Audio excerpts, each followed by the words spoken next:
The normal distribution.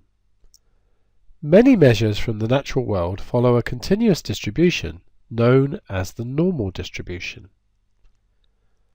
An example would be heights of humans, and even if we group by gender or ethnicity, or even gender and ethnicity, the subset still follows a normal distribution.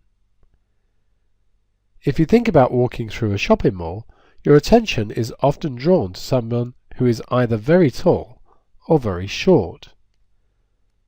This is because those people are a small proportion of the population. The majority of people are close to the mean. The normal distribution has a distinctive bell-shaped curve, as shown here. It's perfectly symmetrical, and therefore the mean is in the middle, and we can see the majority of the data is in the middle, and the extremes are very small areas indeed.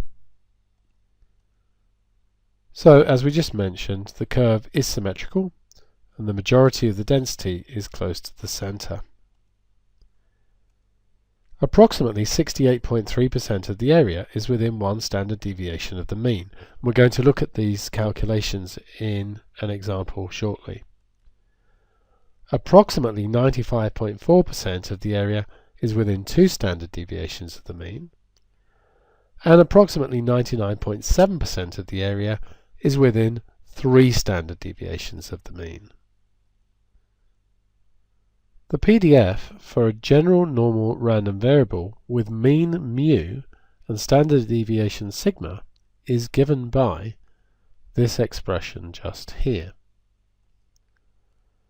This function is incredibly hard to integrate, although your ClassPad can do it. It can be done, but it's just well beyond the scope of any course that you're going to do at school. And to find probabilities, we need to find areas under the curve. In the past, numerical integration techniques would have been used to find accurate approximations to the areas under the curve to produce tables from which one could read off probabilities. These tables would be based on the standard normal. The standard normal has a mean of 0 and a standard deviation of 1. So this is the standard normal. All you need to do is substitute mu is 0 and sigma is 1 in the general one here, and you get the one for the standard normal. Then, using these table values for the standard normal and a linear transformation, a change of scale and origin, we would use those to change the distribution that we're working with into the standard normal and back again.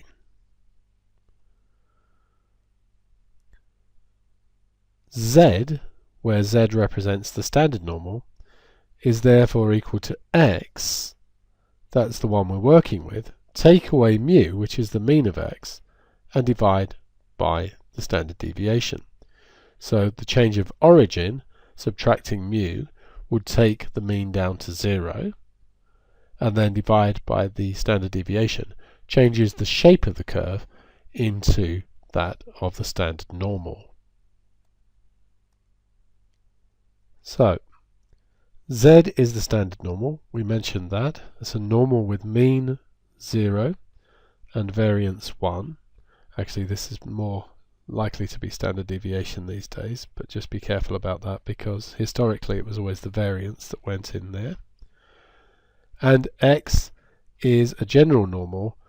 X follows a normal distribution with mean mu and variance sigma squared. So we're representing the standard deviation with sigma here.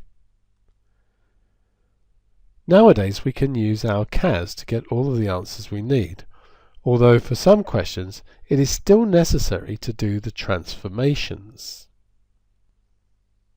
This is particularly true in situations where we have an unknown mean or an unknown standard deviation, or both.